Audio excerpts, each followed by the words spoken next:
सर्वप्रथम हे असं आंदोलन काही होतंय किंवा सुरू झालंय हे मला आज दुपारी 2 वाजताच कळालं. मी जिल्हाधिकारी ऑफिसमधून मीटिंगमधून बाहेर येतो तेव्हा मला पत्रकार न्यूजमार्फत कळालं.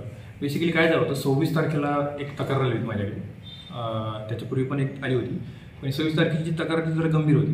त्या अनुषंगानं मग मी लोखंडे मॅडम आणि अंकुशे हे जे 2 कर्मचारी यांची एक समिती लगेच गठीत केली आणि त्यांच्यासोबत मी सुद्धा कार्यालयात गेलो आणि ज्या फाईल्स आहेत त्यांचे बघितलं. त्याच्यामध्ये तक्रारीच्या अनुषंगानं असं आहे की ग्रीन झोन असतानासुद्धा तिथे NA लेआउट केलेले आहेत.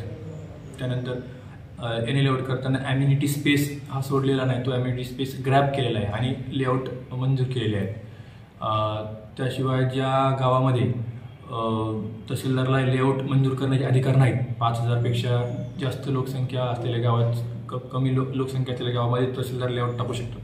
त्या गावामध्ये सुद्धा, ज्या गावाची लोकसंख्या 5000पेक्षा खूप जास्त आहे, त्या गावामध्ये सुद्धा तहसीलदारांनी लेआउट हे मंजूर केलेले आहेत. आणि जिथे गौण खनिजचा परमिशन 1000 ब्रासची मागितली असताना ऑफिशियली कार्यकारी अभियंत्यांनी, तिथे सुद्धा त्यांनी 500 ब्रासचीच गौण खनिजची परमिशन दिली आणि 500 ब्रास हे गौण खनिजाचं उत्खनन हे असंच झालेलं दिसलं. त्या अशा ज्या तक्रारी होत्या त्या अनुषंगाने मी एक 5-5:30 वाजता कार्यालयात गेलो.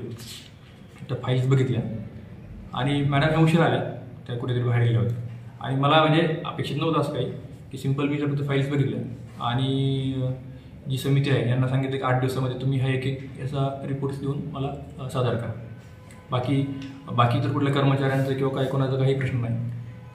ज्या NAच्या ज्या फाईल्स आहेत त्या कर्मचाऱ्याकडून डायरेक्ट तहसीलदारकडे येतात. बाकी प्रत्येक फाईल ही कर्मचारी नायब तहसीलदार आणि तहसीलदारांकडे येते. हाही संशयास्पद मला तो मुद्दा वाटला. त्याच्यामुळे मग मी ही चौकशी समिती स्थापन केली. चौकशी समितीचा अहवाल आल्यानंतर मग मी त्यांना पुन्हा बाजू मांडायची संधी दिली आणि मग त्यानुसार पुढील कारवाईसाठी तो अहवाल वरिष्ठांकडे पाठवण्यात येईल. हे कर्मचारी जे तुमच्या विरोधात उतरले आज, त्या संदर्भात काही नाही. म्हणजे कर्मचाऱ्यांना माझं आव्हान आहे, काही विषय नाही. फक्त आपण चांगल्याच पद्धतीने काम करतोय, चांगल्या पद्धतीने काम करूयात. फक्त जो कोणी भ्रष्ट असेल ना त्याला पाठीशी घालण्यासाठी किंवा तो त्याच्या पदाचा उपयोग स्वतःच ढाल म्हणून इतरांना करत असेल तर ते होऊ देऊ नका.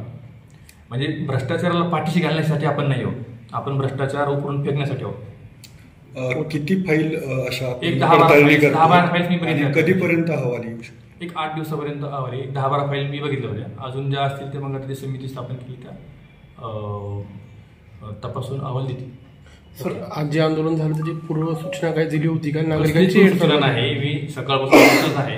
दुपारी आता सांगितलं मी 2 वाजता मला, आणि मग मी आता तहसीलदारांना फोन सुद्धा केला की नेमकं काय बाबा काय झालंय मला सांगा तरी, तर ते काय फोन सुद्धा उचलत नाही. वॉटेवर नागरिकांची हेडसाड झाली सकाळ. हा सर्व कर्मचाऱ्यांना माझी सूचना आहे, विनंती आहे की नागरिकांची हेळसांड होईल असं काही करू नका. जे सत्य आहे ते बाहेर येईल. तुम्हाला कुणाला काही घाबरायचं काम नाही. वस्तुस्थितीचा अहवाल फक्त आपण कलेक्टर साहेबांना देणार आहोत. त्याच्या व्यतिरिक्त काही होणार.